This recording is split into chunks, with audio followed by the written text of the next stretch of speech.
Setelah hari Sabat lewat, menjelang menyingsingnya fajar pada hari pertama minggu itu, pergilah Maria Magdalena dan Maria yang lain menengok kubur itu.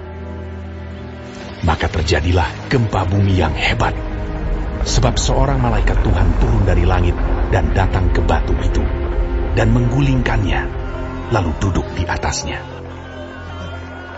Wajahnya bagaikan kilat, dan pakaiannya putih bagaikan salju.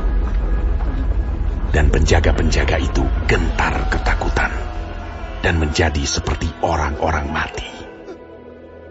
Akan tetapi malaikat itu berkata kepada perempuan-perempuan itu, "Janganlah kamu takut, sebab aku tahu kamu mencari Yesus yang disalibkan itu. Ia tidak ada di sini, sebab ia telah bangkit, sama seperti yang telah dikatakannya. Mari, lihatlah tempat ia berbaring.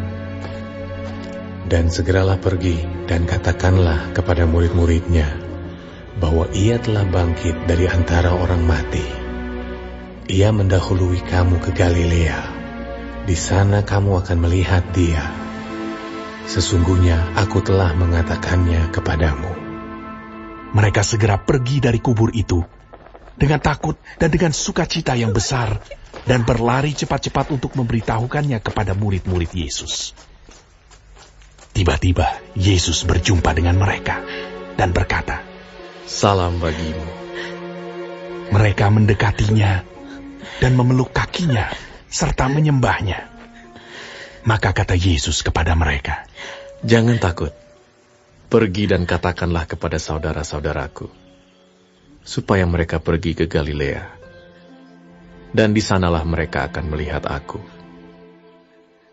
Ketika mereka di tengah jalan, datanglah beberapa orang dari penjaga itu ke kota dan memberitahukan segala yang terjadi itu kepada imam-imam kepala.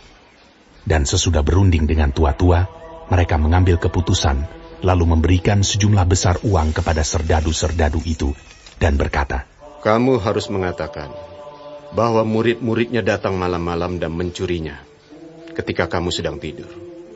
Dan apabila hal ini kedengaran oleh wali negeri, kami akan berbicara dengan dia, sehingga kamu tidak beroleh kesulitan apa-apa." Mereka menerima uang itu dan berbuat seperti yang dipesankan kepada mereka. Dan cerita ini tersiar di antara orang Yahudi sampai sekarang ini. Dan ke-11 murid itu berangkat ke Galilea, ke bukit yang telah ditunjukkan Yesus kepada mereka. Ketika melihat dia, mereka menyembahnya, tetapi beberapa orang ragu-ragu. Yesus mendekati mereka dan berkata, "Kepadaku telah diberikan segala kuasa di sorga dan di bumi. Karena itu pergilah, jadikanlah semua bangsa muridku, dan baptislah mereka dalam nama Bapa dan Anak dan Roh Kudus. Dan ajarlah mereka melakukan segala sesuatu yang telah kuperintahkan kepadamu. Dan ketahuilah, aku menyertai kamu senantiasa sampai kepada akhir zaman."